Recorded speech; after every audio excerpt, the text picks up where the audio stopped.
If you're born Palestinian, you probably don't like Israel. If you're born Israeli, you probably don't like Palestine. If you're born North Korean, you probably don't like South Korea.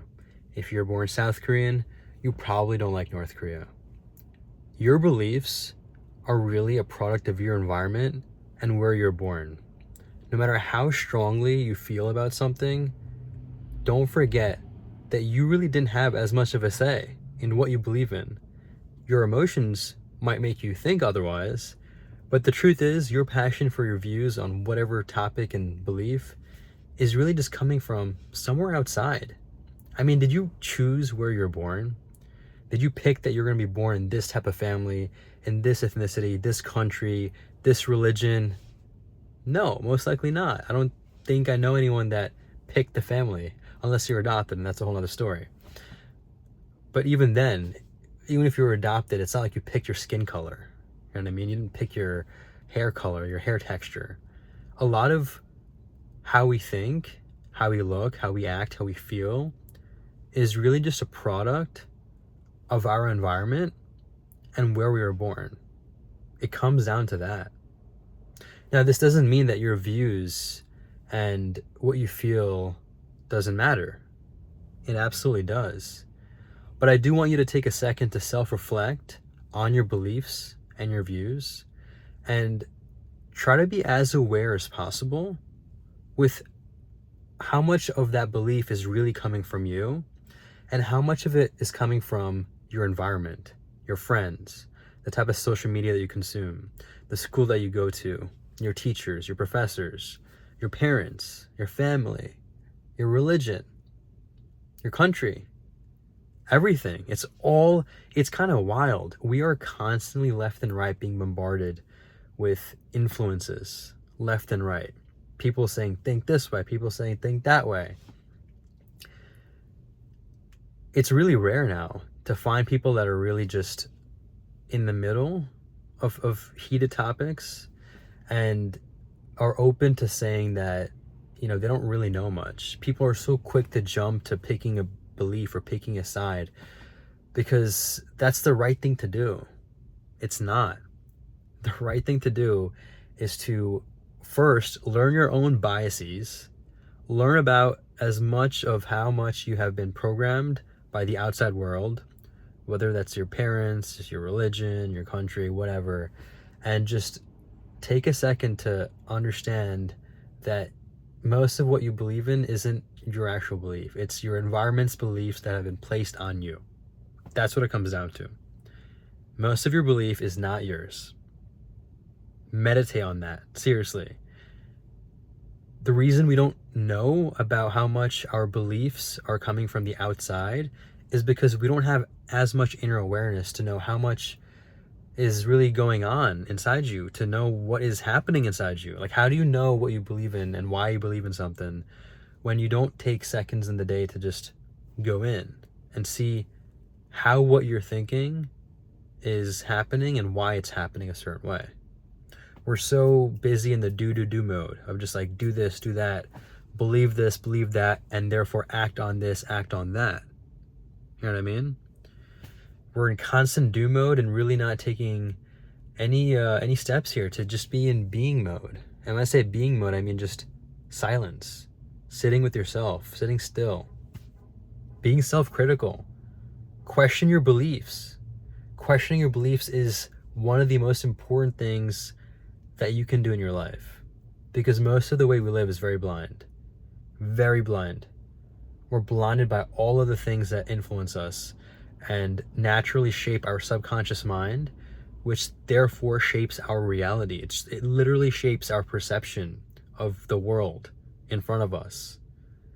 But we don't take a second to observe that happening.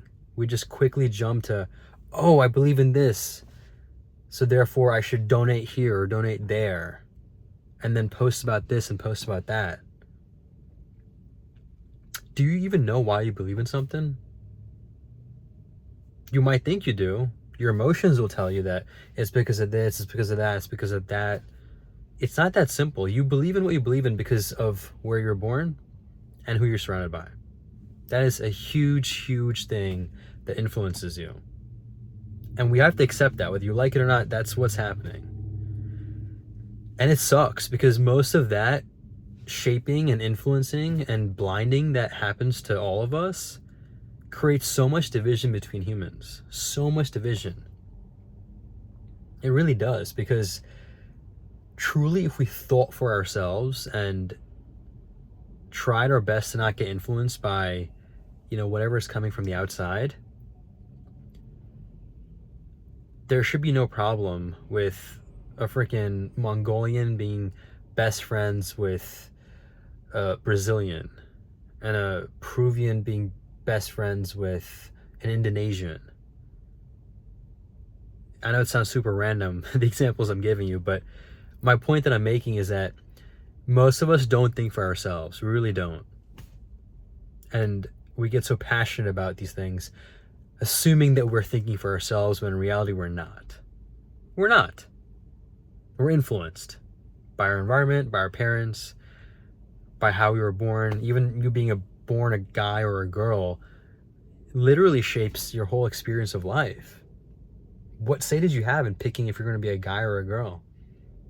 And based on the country that you're in too, that also has a huge effect. Again, I'm not talking about, it's better to be a guy or better to be a girl. And, I'm not trying to promote either side.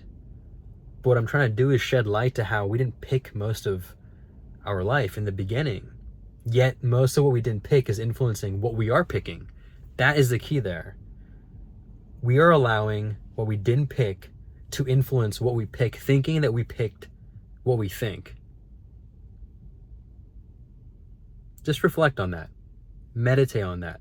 Reflect on how much conditioning you have been experiencing from the day that you were born. Who knows if past lives exist? Maybe that's also influenced you. I don't freaking know. Now, if you also come from that base camp of, oh, that's definitely not true. Past life, whatever, future lives, reincarnation doesn't exist. It just shows, again, that you've been conditioned to think a certain way because you don't have proof. So then you're basically assuming that because there's no proof for past life or future life or reincarnation in general, because there's no proof on that, it's not real. But that's a conditioned belief that you have. That's still a belief. I'm not saying I believe in it either. I'm saying I'm open to it. That's the whole point of this video, to help you become self-aware of how conditioned you've become, and then to allow you to become more open from that. Because the more open we are, the more we are ready to connect with people and evolve. Conditioning and beliefs, honestly, all beliefs severely limit that growth. It freaking blocks the growth. I don't care what your belief is, how positive it might seem. It's still a belief. A belief is literally just an assumption that you're making about something that you have no clue about. That's a belief. Why can't we just be okay with not knowing? We're not okay with it, and that's why we pick the belief, because we're driven by fear. You get my point. Just reflect on that. Reflect on how much you've been conditioned, and try to reflect on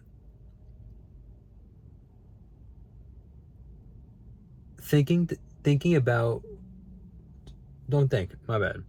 Reflect on the possibility of you being born on the opposite side of what your current belief is and what that would be like. I think that's a very powerful exercise that you can, go through, which will significantly be one of the best self-improvement things you can do. People talk about cold, showers and saunas and cold plunging.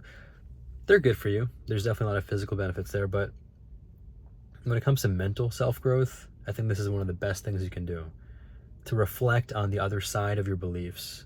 So if you believe in this religion, just take a second to reflect on what it would be like to be the opposite religion, or maybe to have no religion. And try your best here, because it's still going to naturally come in, the bias that we have, and we might naturally start attacking this belief. Oh, but like this belief has an inaccuracy here, or like an inaccuracy there, and therefore I wouldn't believe in it. But what if you were actually born with that belief? You probably would be saying the opposite. That's the point I'm making here. Just reflect, just meditate. You got this, man.